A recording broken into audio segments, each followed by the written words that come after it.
ak li nga xamante ni moo di président assemblée nationale ba ñu nga fa di wéyal seen ay liggéey waaye fi ma bëgg njëkk taxaw. mooy député yi nga xamante ni dañoo boycotté woon liggéeyu dem bi tey ñu ngi fa. waaw xam nga nag jàpp naa ne démb événement la. boo xamante ne dina dugg ci histoire politique du Sénégal. oui parce que assemblée nationale nag quand même. Normalement premier ministre war na faa teew chaque ñetti weer.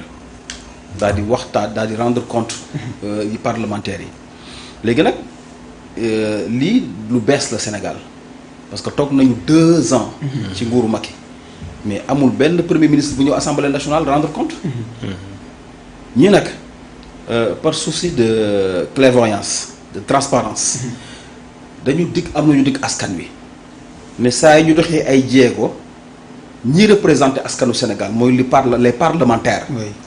Premier ministre dafa war a jàkkaarloo ak ñoom bu jàkkaarloo ak ñoom ça veut dire que jàkkaarloo nag askanu Sénégal. pour quand même feuille de route bi mu décliné woon ñu xool état d'avancement des projets fan la ñu toll ci wàllu économie. fan la ñu toll ci wàllu suffisance alimentaire fan la ñu toll ci programme bi ñu dig Sénégalais yi muy rendez-vous boo xamante ne boo am solo la. léegi nag rendez-vous boobu nag jàpp naa ne député yëpp dañoo war a teew. man li ma mënta comprendre mooy ngay député un député. c'est un mandataire du peuple. maanaam tu es mandaté par le peuple.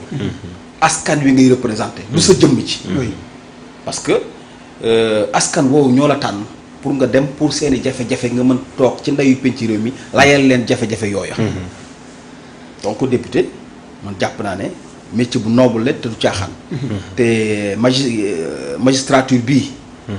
muy magistrature Ousmane Sonko sa laa ko wax. parce que Ousmane Sonko les députés de Pastef yi fa nekk dañuy liggéey guddeeg bëccëg suba ak ngoon. man xam naa li may wax parce que ay xarit laa fa am. mais li ma mënta comprendre dafa am ñoo xamante ne dañoo jël mbirum daw def ko seen mbiru bopp. daw waaw ok. gis nga y a des gens du système et les députés du système. c'est-à-dire ñoom daal seen mbir yëpp daw la. ak jooy.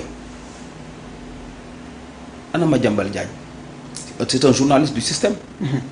anam c'est un fuyard daw na génn réew mi.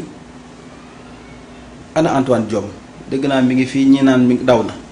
Mame Mbaye Niang dossier Prodac bi daw na. Mamour Diallo daw na. En quelque sorte c'est des fuyards. Ils ont peur d'affronter Ousmane Sonko. ñemewuñu affronter Ousmane Sonko ñoom. ba tax na nag.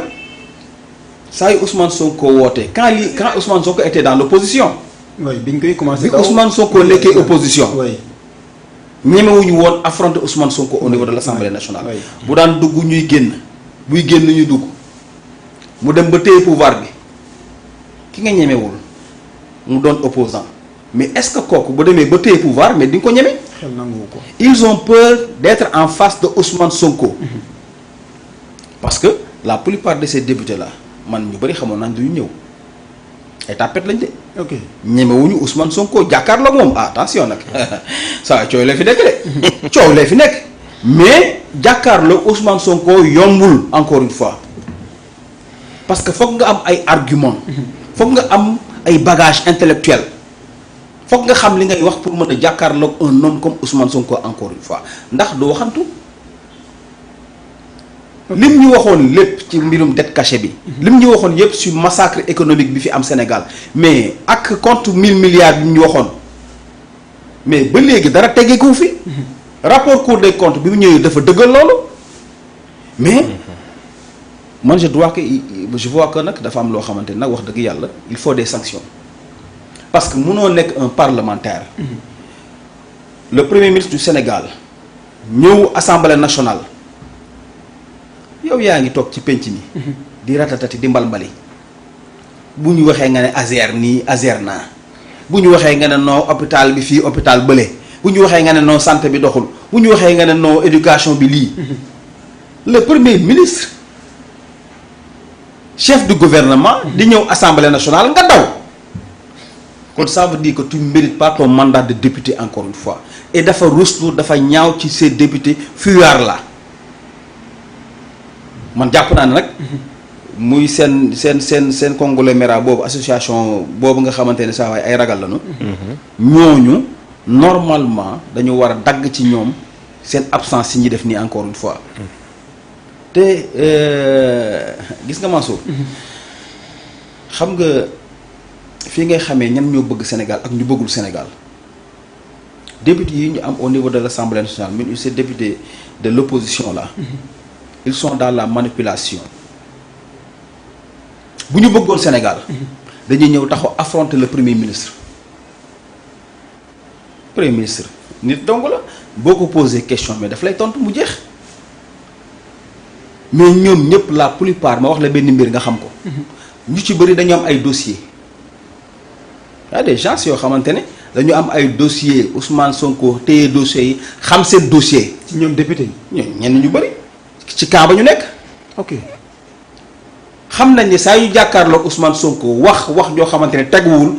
mais déjà seen wax jooju Ousmane Sonko dina ko teggi benn yoon. beneen bi encore une fois dina leen rappeler yéen ni ngeen gérer état bi ak dossiers yi ngeen fi bàyyi. parce que fii au sein de l'hémicycle il y a des parlementaires yoo xamante ne waruñu wax mais parlons des 45 milliards d'achats d'armement. ki fa nekk léegi nekkul assemblée nationale.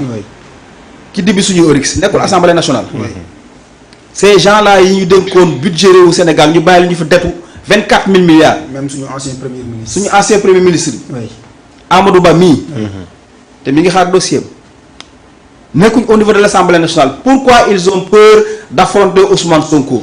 pourquoi Ousmane Sonko bu ñëw ci Assemblée nationale dinañ créer benn prétexte dañoo am tànn bii rek dañoo am dëjëk ñun kat ñu nangam su gis nañu ne ni mu taxawee ni mu ñu xoolee. Ousmane Sonko nangam sangam leur problème reste la personne de Ousmane Sonko encore une fois et ils ont peur de l'affronter encore une fois. ok mais déroulement wu journée bi c'est-à-dire que nga gis question yi ni mu pertinent yi bu ñu ko mën a waxee noonu mais réponse yi tamit nga gis benn Ousmane boo xam ne ku ouvert la pour yow lan moo ko lan mooy expliquer loolu. waaw mais Ousmane nag il est constant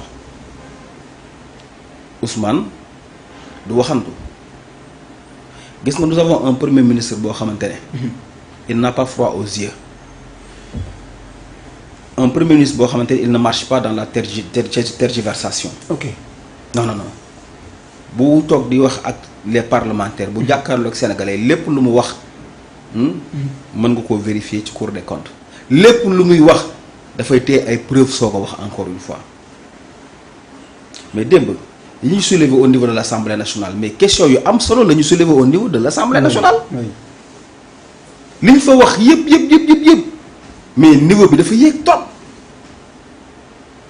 niveau bi Ousmane Sonko indi démb au niveau de l'Assemblée nationale mais niveau bu yéeg la